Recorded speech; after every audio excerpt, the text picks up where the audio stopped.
नमस्कार, मैं सुहाली जैन। आप देख रहे हैं वीएनएम टीवी का राशि चक्र और दिशा। आपको पता ही होगा, हर साल 14 जनवरी को हमारे भारत देश में मकर संक्रांति का त्योहार मनाया जाता है। लेकिन इस बार मकर संक्रांति का त्योहार कब मनाया जाए, इसे लेकर बहुत से लोग कंफ्यूजन में होंगे। लेकिन आज हम एस्ट्रो गुरु के साथ आपका कंफ्यूजन दूर करने के लिए आ गए हैं। तो आप इस शो को जरूर देखें और जानें कि मकर संक्रांति क्यों मनाई जाती है, इसे मनाने का रीजन क्या है, इस दिन क्या किया जाए, क्या नहीं किया जाए। ऐसे आपके मन में क्वेश्चंस होंगे जिनका आज हम जवाब लेकर आपके पास आए हैं। तो सबसे पहले मैं एस्ट्रो गुरु और वास्तु शास्त्री मुकेश ओमकार गुप्ता जी का स्वागत करूंगी। एस्ट्रो गुरु, हमारे शो में आने के लिए आपका बहुत बहुत ओम शुक्रिया। नमः शिवाय। सभी का स्वागत है शो में। एस्ट्रो गुरु, सबसे पहले ये बताइए कि मकर संक्रांति का त्योहार क्यों मनाया जाता है? देखिए, बसंत ऋतु आती है, नई नई फसलों की ऋतु आती है, तो ये मकर संक्रांति का जो त्योहार मनाया जाता है। अब हमारी ऋतुओं का बसंत पंचमी का जो बाद में जो प्रोग्राम आता है, तो बसंत की ऋतु आती है, इसलिए माना जाता है। और दूसरा इसका विशेष कारण है कि जो सूरज, जैसा कि ये सूर्य का बदलने का प्रोग्राम है, हर महीने सूर्य किसी न किसी राशि में चेंज होता है। तो यहाँ जो मकर राशि के अंदर जब प्रवेश करता है, तो इस समय के जो आगमन को, सूर्य भगवान के आगमन को हम लोग इसको मकर संक्रांति के रूप में मनाते हैं हम प्रोग्राम को। लेकिन इस बार क्योंकि 14 तारीख को 2:44 पर इसका मुहूर्त चालू हो रहा है, इसलिए क्योंकि वो 2:44 पर दिनांक चेंज हो जाएगी, इसलिए 14 तारीख की जगह 15 तारीख को हम मकर संक्रांति मना रहे हैं। तो ये एक ज्योतिषीय घटना है जिसको कि ऊपर वाले ने लिखा है, तो वो इसलिए मकर संक्रांति इस बार 14 जनवरी को ना मनाकर 15 जनवरी को मनाई जाएगी। तो एस्ट्रो गुरु, इस दिन क्या क्या किया जाता है? देखिए, विशेषकर तो मैं आपको बताऊं कि सूर्य भगवान और शनि दोनों पिता पुत्र हैं, लेकिन दोनों पिता पुत्र के बीच में, दोनों के बीच में काफी दुश्मनी है, ऐसा बताया जाता है। तो लेकिन फिर भी सूर्य भगवान सभी कुछ अपनी दुश्मनी छोड़कर इस दिन भगवान शनि के घर पर गए थे और सुलभ के लिए गए थे कि भाई हम एक दूसरे के साथ में ये ग्रह की जो दुश्मनी है वो दूर कर दी जाए। इसलिए इस खुशी में काले तिल और गुड़, ये दोनों को मिलकर बांटा जाता है। शनि के लिए काले तिल और भगवान सूर्य के लिए गुड़, ये सूर्य को उसको बांटा जाता है, गरीब लोगों को बांटा जाता है। तो इससे बहुत ही सुख, समृद्धि और शांति आती है। साल में एक बार गंगा सागर में इस दिन स्नान के लिए जाया जाता है और समस्त संसार से, समस्त विश्व से लोग इस बार इसको जो मकर संक्रांति होती है उस पर आते हैं वहां पर और स्नान करते हैं। तो उसको महास्नान बोला जाता है। और ऐसा बोला जाता है कि ये पुण्य देने वाला, अगर इसको जिस किसी ने भी इस गंगा सागर में स्नान कर लिया, सारे सागर अनेक बार, गंगा सागर एक बार, अगर गंगा सागर का एक बार हमने ये 15 तारीख को हमारे मकर संक्रांति पर स्नान कर लिया, तो बहुत ही पुण्यकारी माना जाता है। और ऐसा माना जाता है कि हमको मनुष्य योनि से मुक्ति मिलेगी। ये अवश्य ऐसा विश्वास करा गया है जो हिंदू शास्त्र के अनुसार। आपने गंगा स्नान बोला, तो ये भी खास 15 तारीख को ही किया गंगा सागर जो में होता है वो मकर संक्रांति के दिन किया जाता है। तो इस बार ये भी 15 तारीख को ही किया जा रहा है, क्योंकि समस्त संसार के अंदर, समस्त हिंदुस्तान के अंदर इस बार जो मकर संक्रांति मनाई जा रही है वो 15 तारीख को मनाई जा रही है, क्योंकि 14 तारीख को 2:44 पर हुआ है।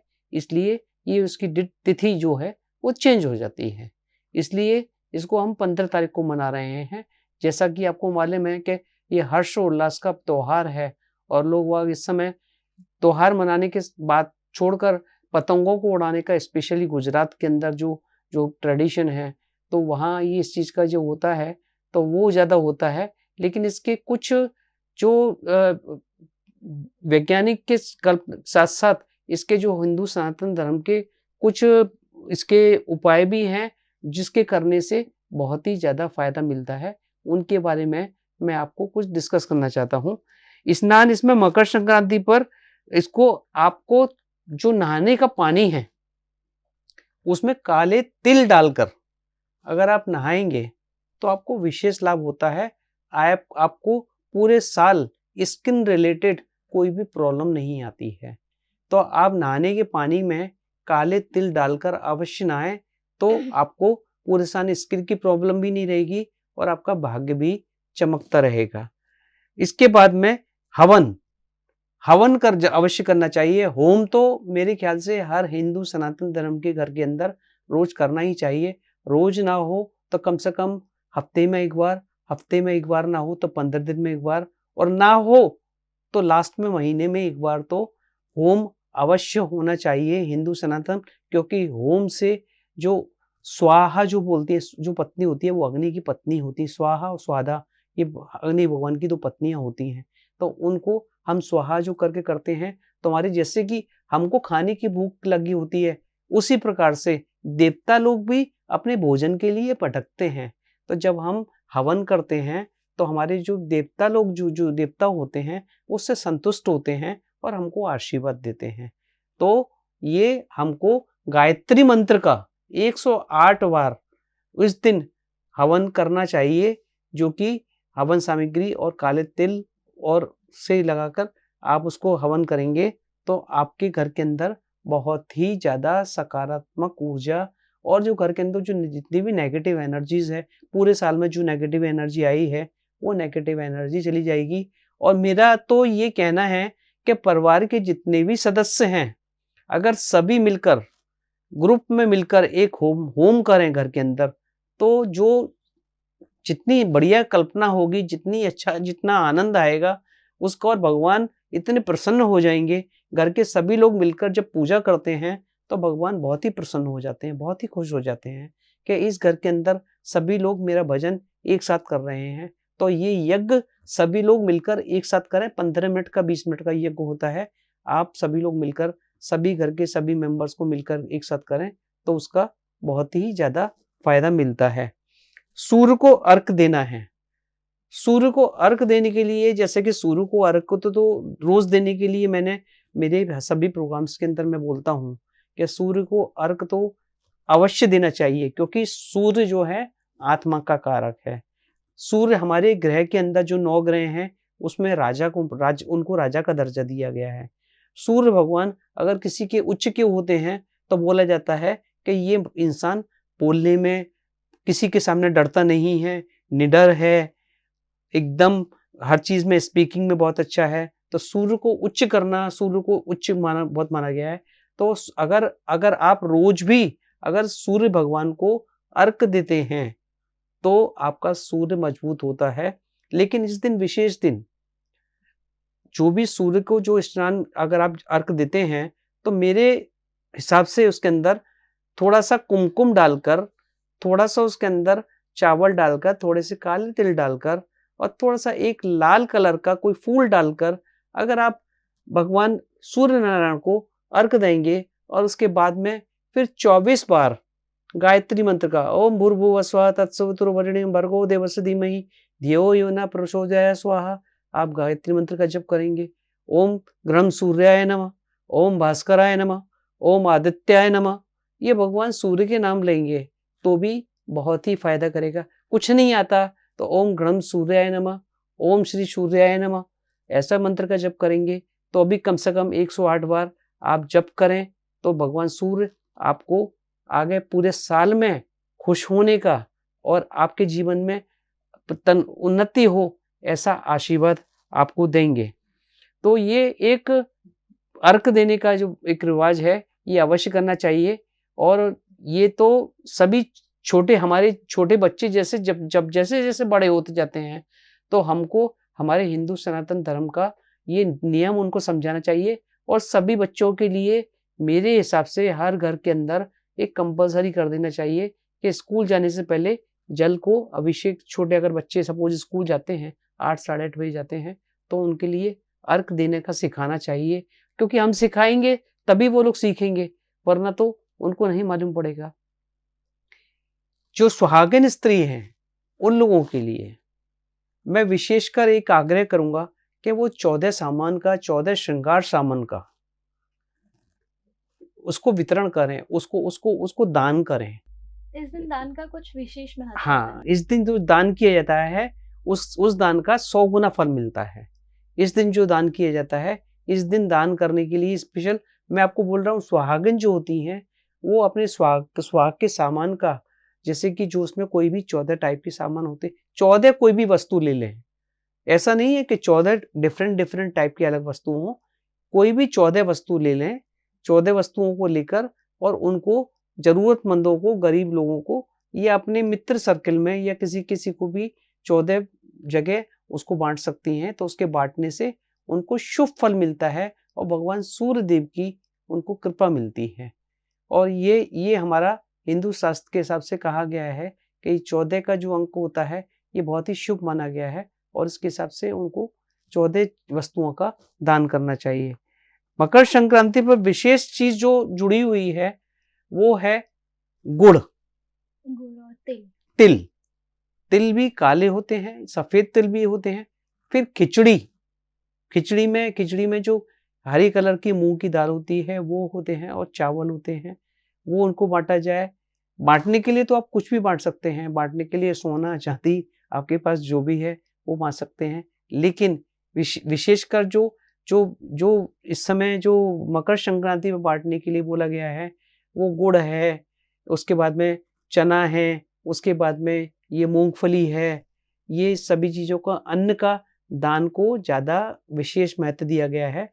और मेरे ख्याल से जिनका राहु और केतु कुंडली में परेशान करता है या जिनको शनि की प्रॉब्लम होती है तो उनको ब्लैक कलर का कंबल, क्योंकि ये ठंड का मौसम है तो ब्लैक कलर का कंबल जो होता है, ब्लैंकेट्स जो होता है, वो गरीबों में अपनी स्वेच्छा के अनुसार उनको वितरण अवश्य करना चाहिए। तो उससे उनके राहु केतु और शनि की जो उनके ऊपर पनौती होती है या जिसके ऊपर शनि की ढैया होती है या जिसके ऊपर शनि की 7.5 होती है तो उसको विशेष लाभ मिलता है। तो ये इन चीजों का आप दान करें। और दान करने के लिए तो आप गेहूं भी दान कर सकते हैं, गुड़ के साथ साथ चीनी भी दान कर सकते हैं, कोई मिठाई भी दान कर सकते हैं। इस दिन एक विशेष जो दान है वो है गाय को घास खिलाने का। तो गाय को घास आप अवश्य खिलाएं हैं, क्योंकि गाय के अंदर 33 कोटि देवी देवता हैं। उसके अंदर आप गाय को घास खिलाते हैं तो आपके सभी प्रकार के जो देवी देवता हैं, सभी देवी देवता उसके अंदर आ जाते हैं और वो प्रसन्न हो जाते हैं और प्रसन्न होकर आपको उसका फल देते हैं और आपको आशीर्वाद देते हैं। तो आप गाय को 33 कोटि देवी देवताओं को आप घास जरूर खिलाइए। ये एक विशेष मैं आपको आग्रह करना चाहूंगा कि गाय को घास जरूर खिलाएं। पक्षियों को दाना डालें, क्योंकि किसी ने भगवान को तो देखा नहीं है, लेकिन जो हमारे भगवान के 4 मुख माने जाते हैं, 4 मुख माने जाते हैं, जिसमें से पहला मुख गाय का मुख माना जाता है, दूसरा पक्षियों का, पक्षियों में ये कबूतर और ये सब आते हैं उनका माना जाता है, तीसरा मछलियों का, यानी कि आप सरोवर के अंदर थोड़ा सा आटा लें और आटे की गोलियां बनाकर आप उसके अंदर डालें, और चौथा आपकी कीड़ियां, जैसे कि मैंने आपको बताया चींटियां, जो ब्लैक कलर की चींटियां होती हैं उनको आप थोड़ा से आटे के अंदर थोड़ा सा उसके अंदर चीनी मिलाएं और थोड़ा सा उसके अंदर नारियल का बुरादा मिलाएं। अगर वो डालकर अगर आप चींटियों को डालते हैं तो विश्वास करिए आपकी खोई हुई प्रतिष्ठा, मान सम्मान, सभी चीज में 4 चांद लग जाएंगे। क्योंकि थोड़े से आटे से आप पूरे चींटियों के परिवार को, आप पूरे गांव को, आप देखते होंगे इतने छोटे से आटे से हजारों चींटियों का पेट भर जाता है। उनका पेट कितना होता है, छोटा सा, उसको अगर आप करते हैं तो हजारों चींटियों का पेट भरते हैं आप, हजारों लोगों का पेट, क्योंकि उसके अंदर भी वही आत्मा है जो आत्मा हमारे अंदर है। तो हजारों आत्माओं को आप तृप्त करते हैं, तो ये आपके लिए सबसे बड़ी बात है। तो इसलिए उस दिन पक्षियों को, गाय को, चींटियों को और मछलियों को ये आप अवश्य दान करें। ये दान सबसे महादानों में से दान को बोला गया है, इस दान को महादान बोला गया है। तो ये काम अवश्य करें। काले तिल करेंगे मकर संक्रांति भी को आप अपना एक मुट्ठी में काले तिल भर लें और मुट्ठी में भरकर 7 बार उसको घर के हर सदस्य के सिर पर से उतार दें। आपके घर में जितने भी सदस्य हैं सबको बैठा लें और बैठाने के बाद में उसको 7 बार उतारने के बाद में उत्तर दिशा की ओर उसको फेंक दें। तो आपके घर के अंदर आने वाली कोई भी पनौती होगी, कोई भी परेशानी होगी, तो ऐसा माना गया है कि उससे वो नष्ट हो जाती है। तो ऐसा करने से आपको ये रहेगा। दूसरा, अभी हमारी बारी आती है, हमने भगवान को तो प्रसन्न कर लिया, अभी अपने को हमारे पितरों को प्रसन्न करना है। तो पितरों को प्रसन्न करने के लिए क्या करने का है? तो पितरों को प्रसन्न करने के लिए हमको पीपल के वृक्ष के नीचे जाकर दूर्वा को दूध के अंदर मिक्स कर दूर्वा को दूध के अंदर डालकर उसके अंदर थोड़ा सा मीठा डालकर और हमको पीपल के वृक्ष के नीचे चढ़ाकर आना चाहिए और वहां 7 परिक्रमा लगाकर एक सरसों के तेल का दीपक जलाएं और पितरों से दक्षिण दिशा की तरफ मुख कर हाथ जोड़कर प्रार्थना करें और पितरों से क्षमा मांगें और पितरों से बोलें कि हमको आशीर्वाद दें और हमारे से जो भी भूल चूक हो उसको माफ करें। तो विश्वास मानिए पितृ पूरे साल तक खुश रहते हैं। और उस दिन अगर शाम के समय कोई सरोवर, अगर आपके घर के पास में कोई सरोवर है, कोई तालाब है, कोई नदी है, जैसे सपोज आप किसी यमुना नदी के किनारे रहते हैं या गंगा या नदी के किनारे रहते हैं, तो वहाँ पे नदी के किनारे जाकर दक्षिण की दिशा की तरफ मुख कर अगर आप वहाँ पे दीपक जला कर आएंगे तो पितृ बहुत ही खुश हो जाएंगे और आपको आशीर्वाद देंगे, ऐसा मेरा विश्वास है। और घी का सेवन करें, घी का सेवन करने से घर के अंदर जो होता है, गाय के घी का सेवन करें उस दिन, तो आपको सुख समृद्धि और शांति मिलेगी, ऐसा मेरा मानना है। और घर में जिस दिन आपका जो मकर संक्रांति के दिन, एक तो तुलसी का प्लांट जरूर लेके आए। तुलसी का प्लांट, तुलसी मैया जो होती है माता लक्ष्मी का रूप होता है, तो माता लक्ष्मी के रूप में आप तुलसी जी को लेके आए, झाड़ू लेकर आए, तिल लेकर आए, गुड़ लेकर आए, तो इसको सुख समृद्धि का और तरक्की का कारण माना जाता है। और ये उस दिन की लाई हुई घर की झाड़ू पूरे साल तक घर में बरकत देती है। झाड़ू अवश्य खरीदना चाहिए, खरीद कर लेके आना चाहिए और उसकी पूजा भी करनी चाहिए। उस पे जो लास्ट में जो उसका जो डंडा होता है वहां पर उसमें कलावा बांधकर उसकी सेवा करनी चाहिए और उसकी पूजा भी करनी चाहिए, क्योंकि वो माता लक्ष्मी का रूप है। तो ये सभी विशेष बातें मैंने आपको मकर संक्रांति के विषय में बताई हैं। आप सभी लोग इससे लाभान्वित होंगे, ऐसा मेरा विचार। एस्ट्रो गुरु, इस दिन जो सूर्य है वो मकर राशि में प्रवेश कर रहा है धनु राशि से, तो इससे क्या दूसरी राशियों में कोई प्रभाव पड़ने वाला है? इस राशि का प्रभाव तो सूर्य का अलग अलग प्रभाव जो अलग अलग राशि पर जो पड़ता है वो तो उसके बारे में सारी डिटेल्स आपको बताई ही गई है ऑलरेडी। लेकिन विशेष प्रभाव जो उसका अलग अलग राशियों का अलग राशियों पे जो पड़ता है उसका हम अगले नेक्स्ट एपिसोड्स के अंदर किस राशि पे क्या असर पड़ेगा उसके बारे में बताएंगे, क्योंकि उसकी चर्चा बहुत लंबी हो जाएगी, इसलिए इसके बारे में उसके हम विषय में नेक्स्ट टाइम बताएंगे। तो इस मकर संक्रांति को आप क्या उपाय करें जिससे आपको सुख समृद्धि की प्राप्ति हो, और किस दिन मकर संक्रांति बनाए, ये हमने एस्ट्रो गुरु से जाना। एस्ट्रो गुरु, हमारे दर्शकों को इतनी इम्पोर्टेंट जानकारी देने के लिए आपका बहुत शुक्रिया। ओम नमः शिवाय। यदि आपको भी अपनी कुंडली दिखवानी हो या आपको किसी वास्तु दोष के बारे में कुछ सवाल करना हो तो आप हमें नीचे कमेंट पर या फिर नीचे दिए गए नंबर पर संपर्क करें और हम एस्ट्रो गुरु से आपके सवालों का जवाब लेकर आएंगे। तो आज के लिए बस इतना ही, कल फिर मिलेंगे इसी वक्त इसी समय पर। देखते रहें VNM TV।